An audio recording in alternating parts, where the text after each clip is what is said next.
আপনি আসলে কাকে বিশ্বাস করবেন? আপনি আসলে কাকে বিশ্বাস করবে বলেন? যাকে আপনি বিশ্বাস করবেন সে আপনাকে বাস দিয়ে তার কাছে উঠিয়ে রাখবে। এই বেশি দিন আগে কথা না, রোজার আগে আমি এক অর্নামেন্টস সেট কেনার জন্য চকে গিয়েছিলাম। আমি গিয়েছিলাম হাজি সেলিম মার্কেটে।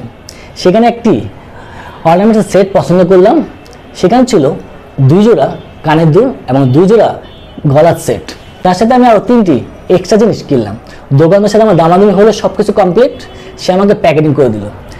দোকানদারকে আমি বললাম, ভাই সব কিছু দেখে শুনে দিয়েন। দোকানদার বললো, ভাই টেনশন করবেন না, সব কিছুই দিয়েছি। ভালো কথা। তখন আমি বাসায় গেলাম এবং বক্সটা খুললাম, তখন তো আমার চোখ কপালে। সেই সেটের ভিতরে সবচেয়ে বড় যে কানের দুলটা ছিল সেটা নেই, যে আপনি দেখতে পাচ্ছেন এই ছবির উপরে অংশটা। তো সেটা দেখার সাথে তো আমার মাথা গরম হয়ে গেল। লোকটা আমাকে বললো, ভাই টেনশন করবেন না, নিয়ে যান। আমি নিয়ে আসলাম, বাসও খেলাম। তখন আমি কী করবো, মাথা তো গরম। সাথে সাথে বাসাতে বের হয়ে একটা রিক্সা নিয়ে সেখানে গেলাম। দোকান যাওয়ার পর দোকানদার আমাকে দেখে তার মুখ কালো হয়ে গেল। আমি তাকে বললাম, ভাই আপনি আমার একজোড়া কানের দুল দেননি কেন? তিনি আমাকে বলল, ভাই মনে হয় ভুলবশত দেওয়া হয়নি। আমি তাকে বললাম, ভুলবশত নাকি ইচ্ছাকৃতভাবে দেননি সেটা বলেন আগে।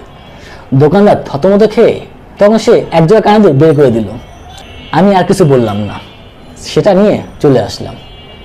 তারা বুঝতে পারছেন, আপনি যাকেই অন্ধভাবে বিশ্বাস করবেন সেই আপনাকে বাস দেবে। তাই কখনোই কাউকে অন্ধবিশ্বাস করবেন না। আমি যদি তখন সতর্কভাবে সব কিছু দেখে শুনে নিতাম, তখন আমার এই ডাবল কষ্টটা হতো না।